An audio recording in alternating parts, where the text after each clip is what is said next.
আপনি বাংলাদেশের যত বিশ্ববিদ্যালয় আছে তরুণদের উপরে যদি একটা গবেষণা করেন, দেখবেন second third year final year পরে কেউ জানে না সে অনার্স শেষ করে কি করবে, ভীষণ ডিসঅ্যাপয়েন্টেড।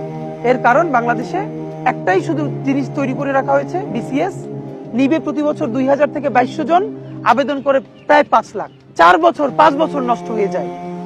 এখন বিসিএস এর প্রতি এই মোহটা কেন?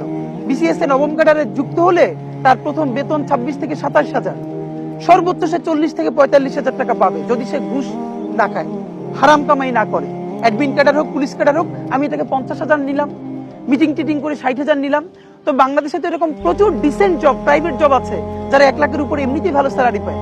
তাহলে এরপরও কেন বিসিএস এর জন্য 5 বছর ধ্বংস করছে, এরপরে ক্যাডার হতে না পেরে সে আত্মহত্যা করছে? কারণ গত 15 বছরের বাংলাদেশে যার পরিবারে একজন পুলিশ ক্যাডার আছে, সে সমস্ত বিপদ আপদ থেকে মুক্ত, তাকে কেউ গুম করবে না, খুন করবে না, ক্রস ফায়ার দিবে না।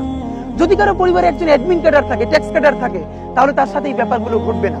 একটা জিডি যদি আপনি থানায় করতে যান, আপনার কোনো ক্যাডারে আত্মীয় স্বজন না থাকলে আপনি এটা জিডি পর্যন্ত করতে পারবেন না।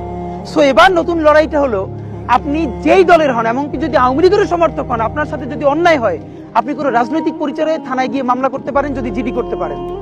আপনি যদি BCS admin, police, tax, customs হয়ে 1 পয়সা হারাম খেতে না পারেন, আমি লিখে দেই, তাহলে পরবর্তীতে আর বিসিএস এ কেউ পরীক্ষাই দিতে চাবে না। কারণ এত পশ লাগতে সে লিড করতে পারবে না। যেই বেতন 45,000 টাকা, কিন্তু ঘড়িটার দাম তার 90,000 টাকা, তারা যদি দুদক গিয়ে ধরে এই ঘড়ি পাইছো কই, তাহলে তো সেই ঘড়ি কিনবে না এবং এই লাইফ লিড করবে না।